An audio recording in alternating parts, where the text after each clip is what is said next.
This is John from Pansy Division. And this is Chris from Pansy Division. And you are listening to the Brutally Delicious Podcast.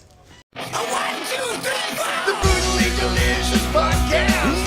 The Brutally Delicious Podcast. The Brutally Delicious Podcast. The Brutally Delicious Podcast. All right, that was great, guys. Thank you. So, as you know, Gacy DC is a side project. I have a couple of suggestions for band names that could be turned into queer things. All right, I love this. Metallicock. Okay. Megadick.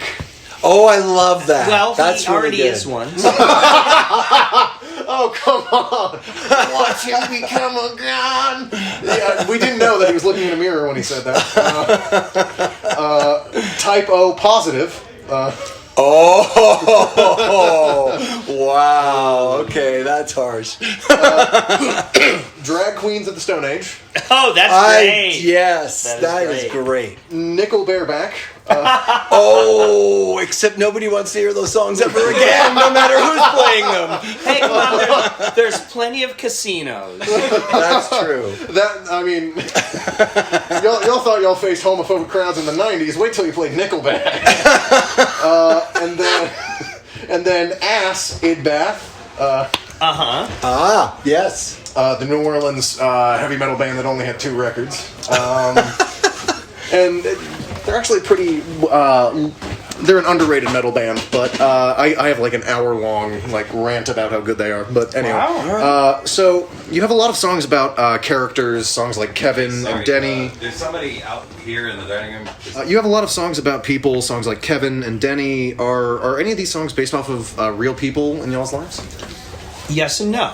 Some are, some aren't. Kevin is, Denny isn't. Denny is a composite, which began as a poem that I had read, that someone I know had written, and then I adapted it for the band. Nice. I have to say, I looked for years on Pornhub to try and find Denny. Oh my God! And I couldn't find him. I was like, damn, I'm bad at this. Denny was not the real name of any of the people who were described in the poem.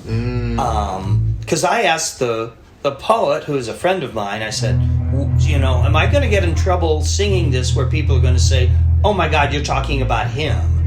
Like, did somebody really have those tattoos? And he's like, no. But it was, metaphorical. But no, there wasn't anybody who actually replied to that description. Right. Until you wrote the song. Who knows? There might be a Denny out there with HIV positive and 6-inch letters on his back. It's quite possible. I mean, after that song, I became aware of y'all from the Spotify documentary that they did on Green Day, and in there, y'all had a quick bit in there, and they were talking about how y'all were one of the first gay punk bands, and that's how I discovered y'all. Do you have any funny tour stories from the early days? Yes. We have a lot of them, but I don't know how airable they are, even on the podcast. This is free range. I mean... Well, funny tour stories. Well, the fact, later on we had a banner that we made called Slut Queen, and whoever slept with the most people on tour got the Slut Queen of the tour. So, stuff like that, we had a little Burger King crown to put on them. Funny. Surprised it wasn't a Pink's hot dog crown. Oh, wow, yeah. But funny tour stories, that's such a broad... Well, it gives us opportunity to pick anything we want to talk about. But, what is a funny... It's there's a lot of tragic tours. Mostly, yeah, there's a lot of tragic stuff. That's the stuff that sticks with you mostly, right. the harsh stuff. Well, I wrote a book. It's out of print now, but there's some in there. What did I talk about in the book?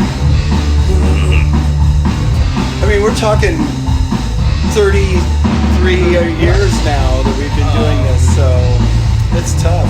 We got to be able to give them one. So Well, I let's thought see. Slut Queen was pretty good. Okay. Slut Queen was damn good. I guess I'm trying to think of an incident, like Anything and from like this tour? If that's like if easier? this tour's in How was day Birmingham, 2. man? We'd never played there before. Yeah. And it was a beautiful club. The crowd was really into it. It was not a large crowd. There were about 50 people. Yes. Yeah, but yeah, We had a really good time. The club itself was beautiful. One of the owners of the club is Brian, who is the drummer for Man or Astro Man. And so, if you're somebody who's done a ton of touring, if you're going to open a club, you know what a musician needs. Right. Has washer and dryer. It has all these little things that are very helpful if you're on tour and you don't have time to stop and do practical things every day because you got to drive somewhere. right. So it was a lovely club, both backstage and it's decorated like an outer space. It has outer space theme and it's just gorgeous. So, I'm gonna ask you to go back into the 33 years again. Sure. Where did the idea for a gay rock band come from? Like, how did that idea start?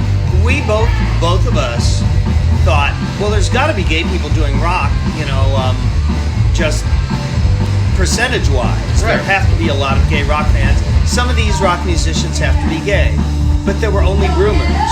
The only people that were out were doing dance music. So we thought, why don't we? I was waiting. I didn't think, I need to do a gay rock band. I was thinking, I'm waiting for one and paying close attention. And then when I realized that what I wanted to hear wasn't going to happen any other way than me doing it, I decided to form one. I'd had a band before when I lived in the Midwest that had a few indie albums out that weren't really that well known, called The Outnumbered. And then when I'd left Illinois and moved to the West Coast, it wasn't to make it as a band, it was because I'd already tried. And I thought, well, I'm going to go somewhere else and, my music career is over. But after I was and I'd sold all my gear, but after I'd been in California a couple of years, I thought, I have an idea now of what I want to do and how to do it. How will I ever find other gay musicians? Mm-hmm. And the first ad that I placed, I found Chris. And so he was startled by the demo tape I gave him about how funny it was and how in your face it was. And he was like, we're really going to sing these songs in front of people? Yeah, that was the scariest. It was really funny to hear it, and I was like, "Oh, these songs are great." Oh, he wants me to sing them live. Yeah. Right. So that was a big step. But then it was hard to complete the lineup. So we had a lot of temporary drummers and borrowed drummers. We were a 3-piece for a long time, and then eventually, at the end of the 90s, became a 4-piece. But how did we form it? It was just because it was something we didn't see that existed. Right. And right as we started, there were a couple other bands that came out of the woodwork at the same time. But we ended up being the one that got the most attention, notoriety, partly because we opened for Green Day, and they'd been on our label before they went big on Lookout, and that got us to a whole different set of people that we never expected to have. We had very modest goals. We just wanted to, we thought, who's going to listen to a gay band? The few gay guys that are not into dance music. Right. And some lesbians and a few queer-friendly straight folks. But we thought we'd be huge in like New York and LA and San Francisco and Chicago, and that nobody would care anywhere else. And that turned out not to be true at all. The other thing that happened was about a month after I joined, Freddie Mercury died. Oh shit. And that sort of gave us like a reason, a mission. Like, Right. okay, we no longer want to live in a world where musicians have to keep their private lives a secret. Right. There's no reason for it. We want to, and now we don't. Yeah. Right. I mean, y'all faced a lot of backlash. I mean, early on in your career, a lot of it. I listened to some of y'all's like early live stuff from like the Green Day tours from the early '90s, and those crowds were vicious. They were, and y'all were throwing shit right back at them, which is my favorite part about it. And Green Day gave us permission. Right. They were like, just do it. That's why you're here. We want to fuck up those people that are here. Like they used to listen to Guns N' Roses. Get the jocks out of here, man. Exactly. And then when Green Day would take the stage after us, they would most shows they would say something about, wasn't Pansy Division a great band? Those of you who didn't get it, you need to learn how to get it. And because for them, we were part of where they came from. Gilman Street, the whole East Bay thing, and we played Liberal Gilman Street. California. Yeah. Right. And I'll never forget, I saw on your Instagram that you had like a stripper dressed as Sean Connery. That one. Oh yeah.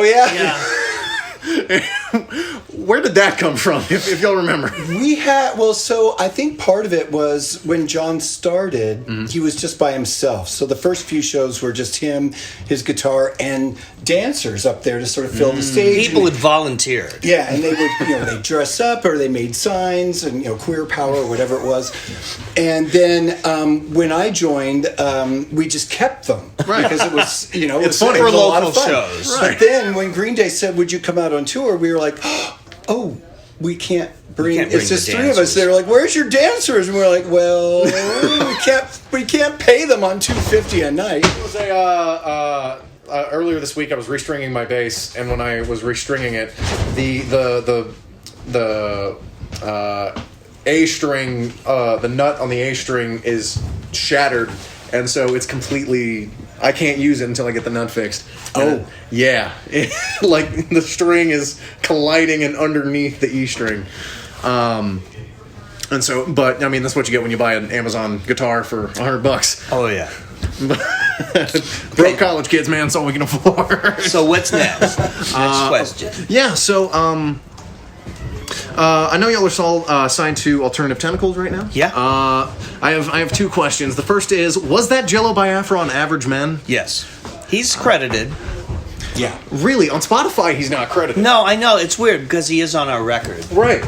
And so, it was, for years, I was like, that's not Jello. That's him. And then a couple years later, I was like, no, that is Jello. Mm-hmm. And how is it working with him? I hear he likes to talk a lot. He does like to talk a lot, but he's an interesting guy. Yeah, thankfully he says a lot of cool stuff, stuff you want to hear. His spoken word is fantastic. Yeah, so we, he wanted to sign us in the first place in the beginning of the 90s. But we ended up on lookout for a few reasons, and he, regretted that we got away. So when our relationship with Lookout kind of fell apart, he was the first one to say, we want to sign you. And so we knew that. We thought, well, let's see who else wants to sign us. But that ended up being the best situation. So we've been on lookout. We were on lookout for about 10 years, and now we've been on Alternative Tentacles for 20. Over 20. All right, now this is the funny question. Okay. So y'all are driving to Louisiana after this, and then y'all are driving to LA. So No, we're flying. Oh, flying to LA? Oh, God, yeah, yeah. that is a 36-hour drive Right. at best. Yeah. But if let's say you get stranded in the middle of nowhere in Louisiana, and you have to eat one of your band members to survive, who are you eating first, and why? I would like to eat one of our previous band members. We did break down in Louisiana once. Lake Charles. Ooh, that's a rough part. We were there for 3 not- days. We were not happy. We would like to eat if we had to kill and eat a former member, a member of our band, it would be a former member who will not be named. Not be named, yeah. I mean, if you force us to have to, I would say we're going to go with the straight guy. Yeah, that's true. There's a straight guy in Pansy Division. Where is he? There is. Yeah, so we had, one of us, Joel Reeder, he was the bass player in Mr. T Experience. Oh, yeah. And so he just happened to be playing with the Avengers. We played together in shows. He had a band called the Plus Ones, and we toured with them. So he was familiar with our material, and our guitar player at the time did not make his flight to play a show up in Seattle that we were playing with the Avengers, and he plays in the Avengers too. So he said, well, I kind of know your songs. Let me just work out the chords. And he worked it that out. was his first song, or first show, and that was it. And he's been with us since. And Luis, our drummer, plays in the Avengers as well. Right. So we've done many shows, many tours with them. Yeah. So it's like old school punk, 90s punk. Well, now we're both old school. Now we're most people. We're old school from, but we went to different schools. All right. I really resonate with you guys because, like you said, there's not a lot of gay guys making anything other than house music. And so, was the problem as bad as it was in decades prior with a lack of a lack of representation in different genres? Because nowadays we have like Lil Nas X just dominating the dance, pop, and country charts. It's wonderful. I mean, this is what we wanted. We didn't want the whole field to ourselves. And when we started out, I wouldn't have started this band if somebody else had already been doing it, like that was visible, that I could see. And so the fact that all this other stuff has come along is really great. What's interesting, though, is that so many of the people who we can point to now who are out and gay and who are really big, they are all in the pop or dance realms. And, for us playing rock and roll, which is, no longer a commercially viable format, unless you got in under the gate before they closed it, what we thought was, once people figure out that they can be like an openly gay rock band, we thought we were going to get barreled past and that other people would become much more famous having gay rock bands, and it's never happened. Yeah, we thought, okay, well, great, we've opened the doors, here they come. And then we're like, no, they're not. Are they coming? There are a few others, but they didn't. There aren't. I mean, the other band that was as popular as us, it was a female, a lesbian band called Team Dresch, right? And they, I think we were. And then there was also another band that started at the same time in San Francisco as us, who didn't get as far as we did, called Tribe 8. Yeah. And none of there was nobody else who came along who was more popular than that. I mean, are we forgetting anybody? Not really. When I think of gay musicians now, I think of people like Troye Sivan and Sam Smith, right. and other people who were in the closet came out, like Rob Halford, like Melissa Etheridge, like Katie Lang. It's not all rock Michael and roll. Stipe. Right. Bob Mould. But, when I think of other gay bands, I think we're still the best known one. But that'll change eventually. I mean, how people didn't know Rob Halford was gay is just mind-blowing to me. Like, Jawbreaker as a song. I mean, I showed that in my English class. I was like, look, the subtext here. I guarantee you, I had the only conservative English teacher in my senior year of high school, and she didn't get it, but every other student got it. And they were like, "Oh, I know what this song's about," and she was like, "They're just fighting. I don't get what you're talking about." So y'all are inspired by a lot of '60s pop and '70s punk. What are some of your biggest inspirations?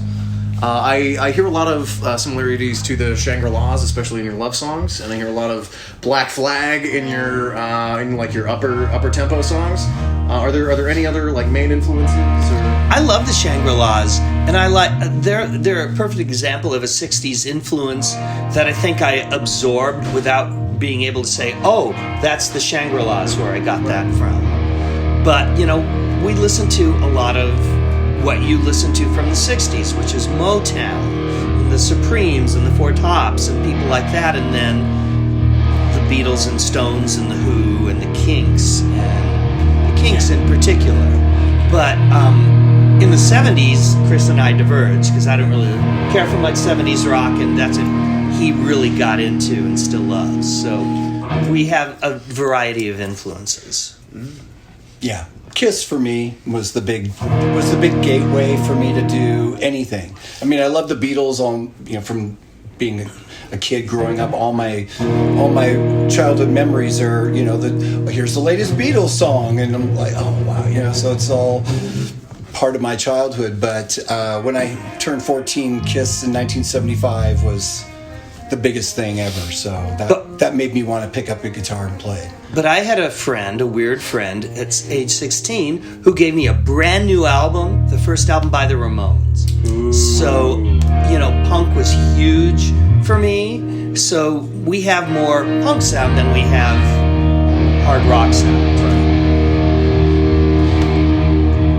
So, what made you want to pick up bass? You said that I did play guitar at first. And then I moved around quite a bit as a young kid, and I just carried an acoustic guitar around with me, and I'm a guitar player, and then when I started thinking, I can see now that I can get into a band. There are people here that are forming bands, and there were already dozens of guitar players. And only one bass player in this whole group, and I was like, I'll switch, because I wanted to get into band so bad. Yeah. And so I switched to bass, and I was like, oh, wait a minute, I kind of feel more like a bass player anyway. So yeah. I think you know this, but when I hadn't played an instrument and I was in college, I was really inspired by the group XTC, who I love their bass player. So I thought, maybe I should play bass. And when someone finally put a bass on me, and the end of that fretboard was so far away, I'm like, I can't play a bass, I'm short. So I thought, okay, I'm not going to play bass, I'm going to play guitar, which I kind of wanted to do anyway, but it might have gone that way, but it didn't. Yeah, it's hard stretching from frets 1 to 4, even for me. Mm-hmm. And it's when my band is like, let's play Smells Like Teen Spirit, I am like, you motherfuckers. Yeah. And my hand's just in so much pain by the end of it. And they're like, the bass, it's actually 4 notes in the bridge. No, it's not, motherfuckers, it's 3. No, Vasselitz plays 3. Speaking of which, today's the 30th anniversary of Kurt Cobain's passing.